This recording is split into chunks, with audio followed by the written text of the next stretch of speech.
So as I said, lactase is a brush-border disaccharide that hydrolyzes lactose into glucose and galactose. So what happens if you have lactase deficiency? Well, if you have lactase deficiency, then the lactose is not going to be membrane digested to glucose and galactose. Instead, the lactose is going to be retained in the colon, which is going to result in diarrhea, because if you've got lactose in the colon, then it's got a low water potential, so water is going to move into the colon, causing diarrhea, and you're also going to get cramps. So if you have lactase deficiency, you're going to get diarrhea and cramps when you do drink milk. So how can we treat this? Well, you can either reduce milk consumption, so you don't have to deal with this lactose retained in your colon causing diarrhea and cramps. But what you can also do is you can treat the milk that you drink with lactase. So if you treat it with lactase, you'll get like a pre-digestion of the lactase in the milk to glucose and galactose. And you'll be drinking, not lactose, you'll be drinking glucose and galactose essentially. Lactase deficiency has a genetic aspect to it, and 82% of the people with lactase deficiency are Afro-Caribbean. So what are the signs that someone is lactase deficient? Well, if the lactose isn't being broken down to glucose and galactose, then you can't absorb the glucose into the body. So therefore, if you do drink milk, then you have a smaller rise in blood glucose if you are lactase deficient than if you weren't. Also, because the lactose is retained in the colon rather than being membrane digested, instead the lactose is metabolized by colonic bacteria. And what happens is that when it's fermented by colonic bacteria, it produces hydrogen. And the hydrogen is absorbed into the blood and breathed out, therefore causing increased breath hydrogen.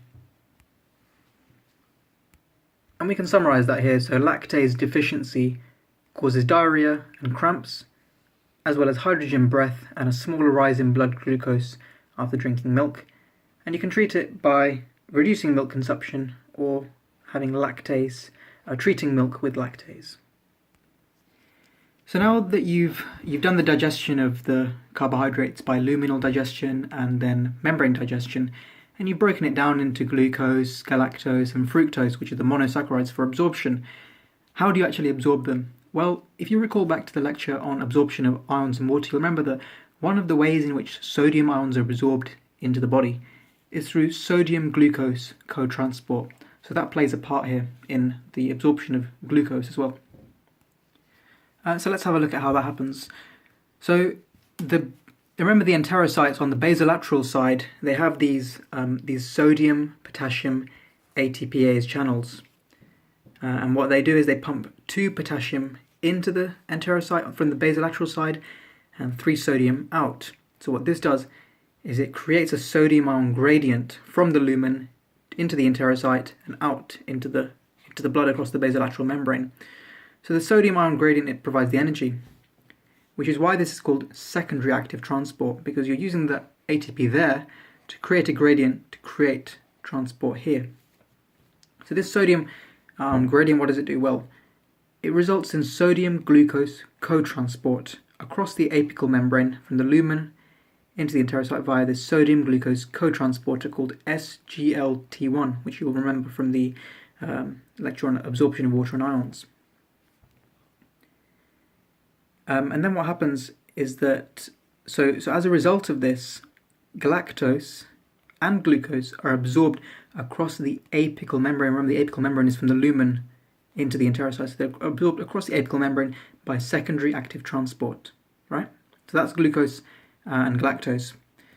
But what about fructose? Well, fructose enters not by sodium fructose co-transport, but by a different transporter. It's called GLUT5. So galactose and glucose enter by SGLT1 co-transport. Fructose enters by GLUT5 transport. So fructose enters by facilitated diffusion across the apical membrane. Secondary active transport versus facilitated diffusion across the apical membrane into the enterocyte. And once all these 3 monomers are inside the enterocyte, they then need to go from the enterocyte across the basolateral membrane. And the way to do that is all 3 of these move through GLUT2 transporter, and they exit across the basolateral membrane. essentially passing two membranes, the apical membrane and then the basolateral membrane. And we can summarize that here. So galactose, glucose and fructose cross the apical membrane via SGLT1 for these two and GLUT5 transporter for fructose, and then the basolateral membrane via GLUT2.